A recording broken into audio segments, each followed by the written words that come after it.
So not long ago, I came across this quote, which is brilliant, very relatable when it comes to exercise and movement. I'm not really sure from where exactly, but it goes like this, okay?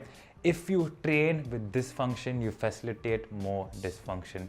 Very basic example, or to make it more relatable to our real life activity, is nowadays in this day and age, most of us are quite sedentary. We don't move too much. We're always sitting in an awkward posture, and over a period of time we get backache and everything becomes numb and sore and all these issues we end up facing. And then we don't look into the root source or the root cause of the problem, which is our lifestyle, and we go in all directions trying this treatment, that therapy, and at the end of the day it is a never-ending problem or a very bad vicious cycle. Also very relatable when it comes to training. Now this, I think, I'm very sure is more or less relatable when it comes to training.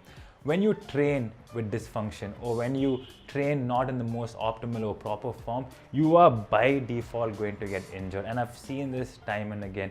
It has happened to me, and I've faced a number of problems when it comes to shoulder impingement, pain in my forearm, leg, back, left, right, center. And I realized it was the structure of my training and the way I moved. I always cared about, I want that solid muscle pump. And I didn't think about the function of the muscle.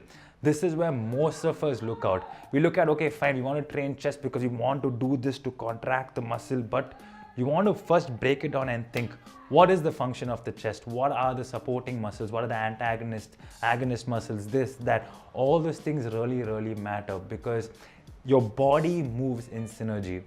And another thing that I used to do as well is go crazy, insane workout with thousands of reps, her bad form, left, right, center, and spend 2 seconds stretching and leave. That stretching is not going to do anything. No recovery, it's not going to promote functionality, none of that, because I am not training in that range. If I'm training in this range of motion, chest for example, I am teaching my body or putting my body in an environment where I'm trying to build functionality only over here. That's why with all my lifts, no matter what, I make it a point that I am maximizing my range of motion, number one, and I am using my body holistically.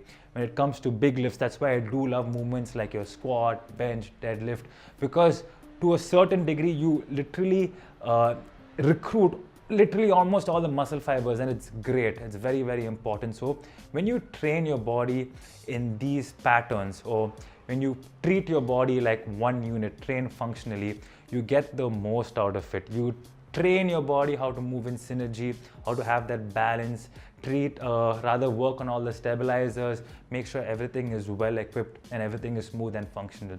So this is a small point that you guys can think of. The idea when it comes to training, yes, it does make sense, the pump, the contraction, this and that, but you want to maximize functionality for longevity. And if you guys think that stretching is going to make all the difference, especially that 2 second stretch post your workout, it is not. If you really do believe in stretching, it is great. But you want to do it in a longer session or a separate session altogether, that will be beneficial. More than that, if you guys are just pumping and very happy about lifting heavy weights, you want to make sure you're training your body throughout the full range of motion to really work on that functionality, recruit all those muscle fibers and get the best out of it. You want to get your bang for your buck. You don't want to pump and then feel exhausted and head back and hit home. So that's why follow a program, make sure you know what you're doing, and at the end of the day, train with proper range of motion. I hope this video makes sense. If you have any questions, do put it in the comment section, and I will see you guys later. Thank you.